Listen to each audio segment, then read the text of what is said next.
ଆମେ ସେଥିରେ କାମ କରୁଛୁ ହେଲା କି କାଶୀପୁରରେ ଆମର ଅଗ୍ରଗାମୀ କାମ କରୁଛୁ ନାଇଁ କି ତେଣୁକରି ଆମର ଯେଉଁ କାଶୀପୁର ଅଗ୍ରଗାମୀରେ ଚାଷୀମାନଙ୍କ ସାଙ୍ଗରେ ଜଡ଼ିତ ହେଇକରି ମାଣ୍ଡିଆ ଚାଷ ଭଲ ହେଉଛି ହେଲା କି ସବୁ ଲୋକ କରୁଛନ୍ତି ଅଧିକ ଅମଳ ହେଉଛି ତାକୁ ଲୋକ ଚାଷ କରୁଛନ୍ତି ବଳକାଟା ଖାଉଛନ୍ତି ତାପରେ ବଳକା ହେଲେ ବିକୁଛନ୍ତି ହେଲା କି ମୂଳ ଉଦ୍ଦେଶ୍ୟ ହେଉଛି ଆମର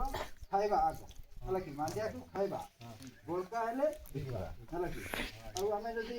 ବଳକା ନ ହଉନି ଆମ ପାଇଁ ନ ରଖିକିରି ବିକିଦେଲେ କିଛି ଲାଭ ନାହିଁ ହେଲା କି ଆମେ ହଇରାଣ ହେବା ତେଣୁକରି ସେଟା ଭଲ ଜିନିଷ ତେଣୁକରି ଆମେ ଖାଇବା ବଳକା ହେଲେ ବିକିବା ହେଲା କି ଆଉ ସେଟା ଯଦି ଆମେ ଯଦି ଅଧିକ ପରିମାଣରେ ଯଦି ଚାଷ କରିବା ତାହେଲେ ଆମର ଖାଇବାକୁ ବି ହେବ ବିକିବାକୁ ବି ହେବ ହେଲା କି ତେଣୁକରି ଆମେ ଅଧିକ ପରିମାଣରେ କେମିତି ଚାଷ କରିବା ହେଲା କି ଆଉ ସେଥିପାଇଁ ଏଇଟା ଆମର ଯେଉଁ ଅଧିକ ପରିମାଣରେ ଆମର ଯେଉଁ ଚାଷ କରୁଛନ୍ତି ଭଲ ହେଉଛି ବୋଲିକିରି ସାର୍ଟିଫିକେଟ୍ ଦେଲେ ହେଲେ ଜିଲ୍ଲା ସ୍ତରରେ ଅଗ୍ରଗାମୀକୁ ଦେଲେ ହେଲା କି ଯେ ଅଗ୍ରଗାମୀ ସଂସ୍ଥାକୁ ଦେଲେ 10ଟା ସଂସ୍ଥା ଭିତରୁ ଆମର ଅଗ୍ରଗାମୀକୁ ବାଛିଲେ ହେଲା କି ଜିଲ୍ଲାରେ ହେଲା କି ସେ ଭଲ ହେଉଛି ବୋଲି କାଲି একটা ଆୱାର୍ଡ଼ ଦିଆହେଲା ଅଗ୍ରଗାମୀ ହେଲା କି ସାର୍ଟିଫିକେଟ୍ ଗୋଟେ ଦେଇଥିଲେ ତ ଏଇଟା ଆମେ ଆଗରେ କ'ଣ କରୁଥିଲେ ଆମେ ଯେଉଁ ବେପାରୀମାନଙ୍କୁ ସବୁ ବିକି ଦେଉଥିଲେ ନାଇଁ କି କମ୍ ରେଟ୍ରେ ବିକି 25 30 ସବୁ ବିକି ଦେଉଥିଲେ ନାଇଁ କି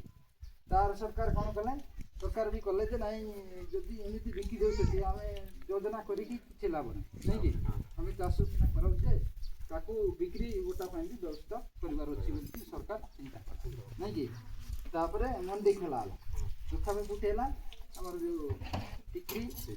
ଲ୍ୟାମ୍ପ ଥିଲା ତାପରେ କାଶୀପୁର ଲ୍ୟାମ୍ପ ତାପରେ ମଣ୍ଡିବିସି ଏପିଓ ହେଲା ଏପିଓ ବୋଲି ଗୋଟେ ସଂଗଠନ କରାହେଇଛି ହେଲା କି ଦ୍ୱାରା ଏଇଟା ସବୁ ଚାଷ ହେଉଛି ହେଲା କି ମଣ୍ଡିବିସି ଫାର୍ମର ପ୍ରୋଡ୍ୟୁସର କମ୍ପାନୀ ଗୋଟେ କରାହେଇଛି ସେମାନେ ମା' ମାନେ ନେଇକିରି ହେଲା କି ମା' ମାନେ